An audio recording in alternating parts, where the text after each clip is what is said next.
Today on Blue 58, Aaron Rodgers says he wants a simpler offense. What does that mean? Would it actually work? And how would it affect what they're actually doing? Simpler might be what he wants, but getting there could be a complicated process. Blue 58! Hello and welcome to another episode of Blue 58, the one and only podcast of thepowersweep.com. I'm your host, John Meerdink, happy to be with you here for another episode. A couple quick things that I want to cover before we dive into a couple questions from listeners today. Packers making some moves, signing first and foremost Luke Tenuta off waivers from the Colts. He was originally a sixth-round draft pick by the Buffalo Bills in 2022. 6'8", 319 pounds out of Virginia Tech. He actually took over as Tech's starting right tackle after Josh Nijman finished up there. The thing on Tenuta, he's really big. And the Packers now have 4 offensive linemen listed at 6'6" or taller on their roster. Rasheed Walker at 6'6", Josh Nijman at 6'7", Tenuta at 6'8", and Caleb Jones, though he's on the non-football injury list, at 6'9". Tenuta has yet to appear in an NFL game, and stepping back from this signing in particular, I truly don't understand what's going on here from a roster construction perspective. They don't really need a backup offensive lineman because they're not playing the ones that they have already. Rasheed Walker has been inactive for every game so far. Sean Ryan's been inactive a bunch. Tenuta has yet to appear in a game. Caleb Jones was inactive when he was healthy. What's the point of all this? What's going on? Zach Tom has been active, but they won't put him on the field. The Packers seem committed to the guys that they have, but also won't just want to keep adding guys on top of that. It's just kind of strange. I don't really understand it. And maybe, Jake Hance's injury turns out to be a little bit more serious, like he's going to have to go on injured reserve or something for a time here. I don't know. But why keep adding linemen? And I'm not saying this like the alternative is adding some kind of starting receiver or somebody like that. But why keep signing guys if you're not going to play the guys you have already? The second thing is something I forgot to mention from the Packers and Jets game. There was a neat play that the Jets ran that I'm surprised that we haven't seen to a greater extent from the Packers. The Packers have been doing a little bit more stuff pulling guards yet, but they really haven't tried to get their tackles in space all that much. And this play really triggered for me a couple of, first a thought and then a memory. First, the thought is, why aren't the Packers doing things like this? The second is a memory of how it's worked now a couple of times against the Packers. What it is the offense, whoever's running the ball, whoever has the ball, lines up in a pretty standard formation. They have a tight end next to the tackle that they're going to end up pulling. The tackle blocks down the tight end blocks down, the tackle pulls around, and suddenly you've got a tackle out in space, hopefully against a defensive back. On Sunday, it was enormous Dwayne Brown coming downhill against Jair Alexander. In the past, I think it was whatever the year or whatever week the Packers played the 49ers last year, week 3, week 4, early last season, it was Trent Williams coming downhill. It might even have been Jair Alexander again. I think it was Darnell Savage, though. In any case, you get a tackle, a real big guy working in space against a guy he outweighs probably by 130 pounds or so. And the defensive back has no recourse but to just sit there and take it. Because a couple of years ago, the NFL changed the rule that the defensive backs can't go low to take that out anymore. And I love seeing this, even against the Packers, because I think it's an example of really smart offensive design, and I wish it's something the Packers would do. They have pulled guys more to try to get them out into space, but they haven't done it as much with tackles to try to take advantage of this kind of rule. This is something the Packers should be doing, and I'm surprised they haven't been doing it, because you've got Matt LaFleur designing things for the Packers, and he's from the same tree that produced 2 of these other examples. Mike LaFleur, of course, worked for Kyle Shanahan in San Francisco, and San Francisco, of course, runs the Shanahan tree offense with Kyle Shanahan there. I'm surprised you haven't seen it from our version of the LaFleur tree yet, because I would love to see them do something like that. It's smart design for one, getting a big on a small, but also it's taking advantage of a situation where the small guy can't really respond because of it's not even a loophole. It just is the way that the rule is. When the 49ers ran it against the Packers, it ended up being a personal foul because I believe Savage or whoever it was went low. You either get a good gain or you get a good gain plus a penalty on top of that because defensive backs can't help themselves. It's like a safety thing from their perspective too. They don't want to get pancaked by an enormous guy. it just seems like an opportunity to game the rules that the Packers need to take advantage, and I'd love to see them do it. It was just a reminder this past Sunday. Jim from La Crosse sent me a question on Patreon after Sunday's game that I would like to spend a little time discussing here. He writes, John, yesterday I listened to Aaron Rodgers, talk about simplifying the offense. In the conversation, he started talking about how he loved the West Coast offense. It was the best offense, no motion, defense set, then you make your play. But we're in Matt LaFleur's fourth year as head coach, and it appears that Rodgers is not bought into Matt LaFleur's approach and scheme. How do we proceed? Am I too critical? Your thoughts? I don't think you're too critical. I think saying that Aaron Rodgers hasn't really bought in is a fair read, though he has done some things. The Packers' offense in 2019 and 2020 and 2021 has increasingly, I think, looked more like the Matt LaFleur offense than the Mike McCarthy offense. But Aaron Rodgers has subtly but vocally fought against aspects of that the whole time. He doesn't like motion. He wants to get to the line quickly and then spend as much time as possible bleeding the play clock and diagnosing what the defense is going to do so he can make the appropriate read, what he believes is the appropriate read, and deliver the ball from there. That essentially is what worked under Mike McCarthy for a long time until it stopped working at all. And then the Packers' offense was just a death spiral of Aaron Rodgers hunting for big plays when guys weren't winning one-on-one matchups. So let's assume for a second, to take on Jim's question here, that the Packers are open to doing things Rodgers' way. Is that the best way to go about things? I don't think so. Because this approach is predicated on confidence that you can consistently, maybe even most or the majority of the time, beat the guys across from you straight up. Just a one-on-one matchup, you can win. And that's great if it's true, but is it true? Is it something that can work? I'm not so sure. Think about all the things that have to happen to win on a given play. Think about the consistent one-on-one wins you need for an offense like that to work. You need, at the very least, the wide receiver beating the defensive back in a passing play. You need the offensive lineman beating or at least holding their own against the defensive line, and then you need the quarterback delivering an accurate pass.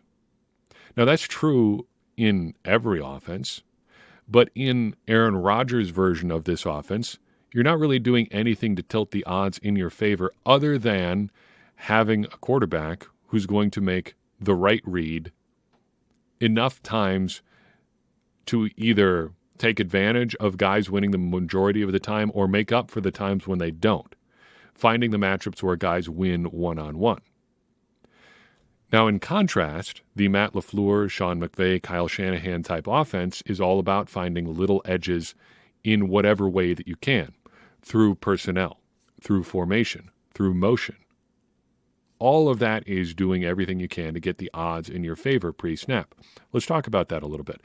This is one thing, I did go on last episode about how we haven't seen all that much creativity from Matt LaFleur this year, and that's true, but there is evidence of him trying some of these things too on a smaller scale. It hasn't been, broad sweeping stuff. I don't feel like he's done a lot to maximize the talent of guys like Lazard or Dobbs or even Robert Tonyan overall in the offense. But things like the pony packages they tried is an example of trying to win through personnel. It didn't work, but at least it's an attempt.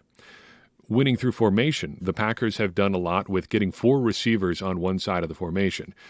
You line up with 2 receivers and a tight end to one side or 3 receivers, and then you either motion somebody else to that side or you motion a running back out of the backfield. Suddenly you've got 4 guys that need to be covered on one side of the formation. That's stressing a defense with numbers. Motion is something that we've seen a lot from LaFleur, a lot of jet motion, though you don't get the really bizarre motion or really creative motion that I think you see from some of the other branches of the Shanahan-McVay tree in Green Bay all that much, probably in part because Aaron Rodgers doesn't like it. But you do get some of that sort of stuff, and it does help in the running game and the passing game to get guys moving. All of that is doing everything you can to get the odds in your favor pre-snap. And in a static offense where you just come to the line and just try to figure out the defense just by looking at it real hard and waiting for them to declare, you're not tilting the odds the same way. You're not doing what you can to get your guys in a position where they can win more easily. You're just counting on them to just win. So which approach do you think the Packers should go with? Even if you're in a situation where you think the Packers wide receivers are absolutely fine, they shouldn't add any talent at all, would you rather count on them winning on their own on every snap, or would you count on trying to help them get an edge? If you don't think everything with the receivers are fine, do you think the Packers should be doing everything they can to get an edge? I would think you would say absolutely. I think it's fair to ask Aaron Rodgers what exactly he wants here. You want it to be simpler. What does that look like? Okay, you don't want motion. Why? Why do you think that's going to help here? Who do you think it's going to help? Is it helping you? Is it helping the receivers?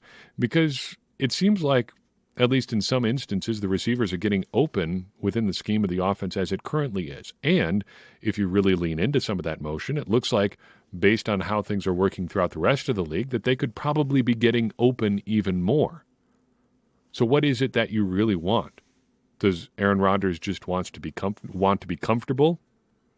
If that's what he wants, I think that's fair, because I think it's fair to want to fall back on the things you're comfortable with when things aren't going particularly well. But doing the comfortable thing is often not the right thing when things are going poorly either. Sometimes you need to stretch and grow and try some new things. So maybe what the Packers actually need to do is lean more in the other direction.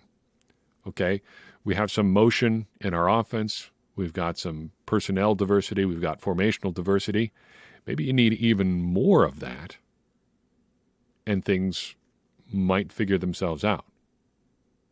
Maybe they just need more of what they've already got, and that's really going to help the Packers offense. Just some things to think about there. I've got another great question here from the Eye of the Beer Holder on our Discord server. This is a long question, but I think I'm going to read out the entire thing because I want you to have the full context here, and it's a really well thought out question. So here we go. The question goes like this. There has been a lot of talk that much of the Packers' current woes come down to poor coaching. Two of the most glaring problem areas, the offensive line and the offense as a whole, have been widely considered to be well coached in recent seasons, but have undergone changes this year to their coaching staff. This got me thinking about the Peter Principle, which is a concept that basically states that people tend to be promoted until they rise to a level in which they are no longer competent. Do you think that if the Packers do indeed have a coaching problem on offense, that may be a result, at least in part, of these new coaches being in roles for which they simply aren't suited? Since Luke Butkus took over offensive line coaching duties from Adam Stenavich, the unit has at best struggled and at worst been an unmitigated disaster. And since Stenavich took over as offensive coordinator from Nathaniel Hackett, an offense only 2 years removed from being the highest scoring group in the league, with over 31 points per game, is now averaging less than 18. This argument can be extended to outside the Packers, as Hackett, in his new role of head coach of the Denver Broncos, has so far led his team to a hugely disappointing 2-4 start to the year. Obviously, there are other factors at play, but could this be a part of the Packers' disappointing start to the 2022 season? So, long question.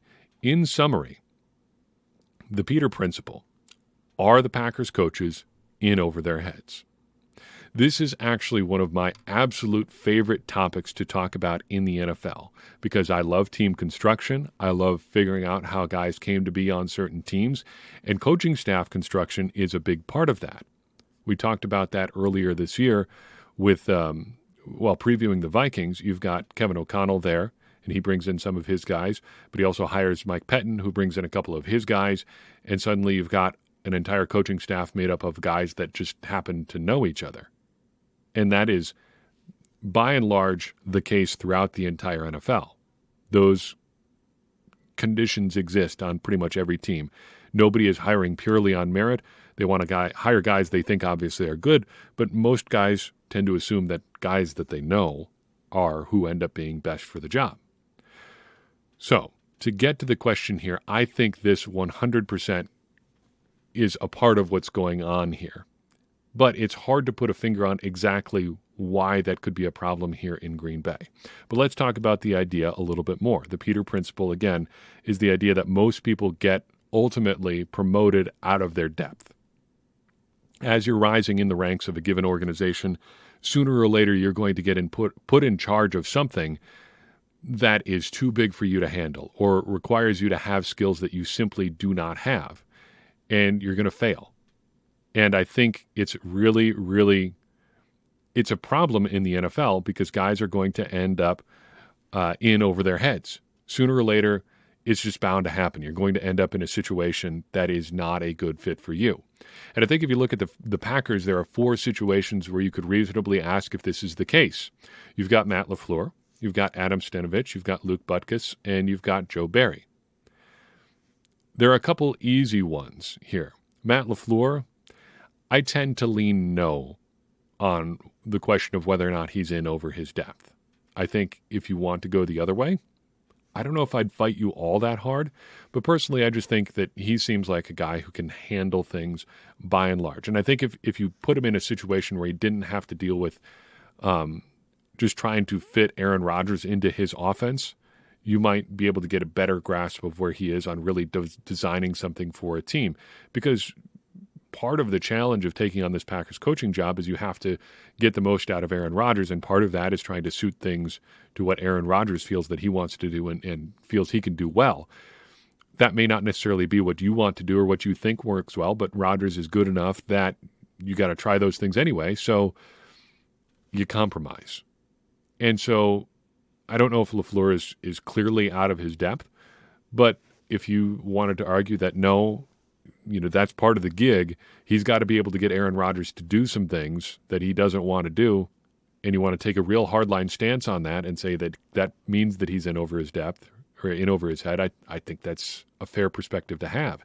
And we've even said stuff like that in the not-too-distant past on this very podcast. Part of LaFleur's job is to get Aaron Rodgers to do what he doesn't necessarily think is the best idea, but may be better for the team if he would do those things. Motion, personnel diversity, just some of the schematic changes. We've talked about that in the past. Like, Aaron Rodgers doesn't want to do those things, but you have an abundance of evidence from throughout the league that it does work. Getting him to do that is your job as a coach, and failing to do that is a failure as a coach. Joe Barry, I think, is a pretty firm yes here. And we've seen significant evidence of that in the past. He was in over his head in Detroit. He was in over his head in Washington, and he got fired in both of those circumstances because of that. Things haven't been entirely his fault this season in Green Bay. I think we need to be clear about that too. But he has not been as good as other people in the same job in similar circumstances. It just seems like someone else should have gotten the same shot. Now, to Eye of the Beer holders' actual question here, Adam Stenavich and Luke Butkus. I have to go with a not sure on both of these guys, but I think it's fair to ask if they are in over their heads. Just think for a second. What do you know that Adam Stenavich actually does for the Packers offense? He's the run game coordinator. He's the offensive coordinator. He has some input on the offensive line, but what is his actual job?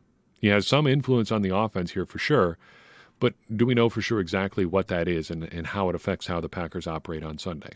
I don't think we can say that with any confidence. However, we do know that he is involved in the offensive line evaluation process, and he has spoken about his preference for certain guys in the past. He has been on the Royce Newman bandwagon. He's been on the Jake Hansen bandwagon. Last year, he was one of the people talking about Ben Braden as a potential starting left tackle option. That's an 0 for 3. I don't want to put too fine a point on it, but that's 3 missed evaluations. Ben Braden, he did not end up being a starting tackle for the Packers. Jake Hansen is not a starting offensive lineman for an NFL team. He should not be.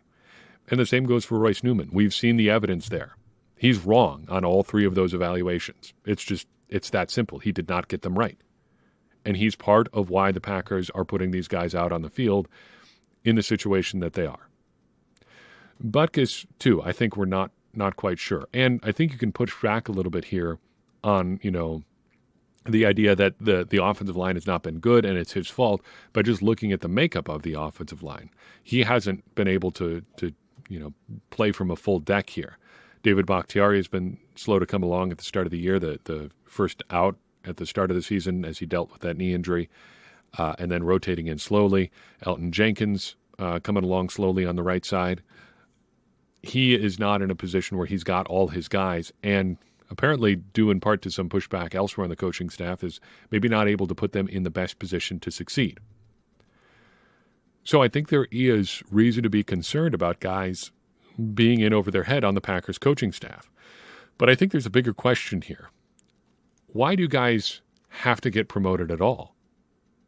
If I was in charge of a football team, or really if I was in charge of any organization, and I'm thankful that I'm not because I think that would be putting me in a situation where I'd be a victim of the Peter principle, but if I was in charge of a football team, I'd do more to push back on the idea that promotion equals career progress. Sometimes guys are just really good at what they do, and that's all they should do, because to use them in another capacity would be detrimental to them and detrimental as an extension to your football team. Here are some examples. Think about Mike Holmgren. He was a great coordinator for the Bill Walsh and later era 49ers. He was a great head coach with the Packers and Seattle Seahawks, but he was not a great executive. You found his limit. Coordinating stuff, designing offenses, good. Being a head coach, really good. Being in charge of personnel, not so good. You found his limit there. You promoted him beyond what he was able to do. Here's another one, a non-Packers one. Dick Lebeau. Well, I guess technically he was a Packers one because he did have some Packers experience way back in the day. Primarily not a member of the Packers, though. He was great as a player, Hall of Fame defensive back. Great as a coordinator, one of the geniuses behind the proliferation of zone blitzes and that version of the 3-4. He was not great as a head coach. He did not get things done and may not have gotten a fair shake when he was head coach, but he didn't get it done, was not a great head coach. You found his limit there, too. Here's two guys who didn't get promoted, Howard Mudd and Dante Skarnekia. Both great offensive line coaches. Skarnekia in particular may be the secret genius behind the Patriots dynasty. He was so good that Bill Belichick practically begged to get him out of retirement. And it worked, and he shored up the Patriots offensive line. But that's all either of them ever really did in the NFL. They wanted to coach the offensive line, and so that's what they did. And they were really good at coaching the offensive line. Why try to promote guys out of situations where they're doing a good job at things that they're good at? Part of the answer is because the NFL hiring structure incentivizes this. You can't block interviews for a job that's quote-unquote higher up the food chain. And in most cases, being higher up the food chain, moving from offensive line coach to offensive coordinator, that comes with more money. And with more money being available, more prestigious title, you can see how guys get tricked into Peter principling themselves. You can say, like, put yourself in that situation. You're a good offensive line coach. And somebody comes along and says, hey, you're great at coaching the offensive line. You've coached the offensive line for a long time. What if you were an offensive coordinator? We'll give you a raise. Well, heck, we'll double your salary. You get to be an offensive coordinator. You get to be in charge of everything for the entire offense. That's appealing. Even if you're a really good offensive line coach, just getting to try something, getting more prestige, getting maybe more credit, getting more money for sure, is appealing. But it might have been better for you to just stay and be just a really good offensive line coach. Got to figure out a way. We've got to figure out a way as a league, maybe just as a team for the Packers, to make it okay to just stay in the role you're at. Maybe Jerry Gray, for instance. He's been a defensive coordinator in the past, but he's now a defensive backs coach, the defensive passing game coordinator for the Packers. Maybe that's just what he needs to do. Maybe he doesn't need to be a defensive coordinator, though I think maybe giving him a shot to be the Packers defensive coordinator might be an upside move for the Packers right now.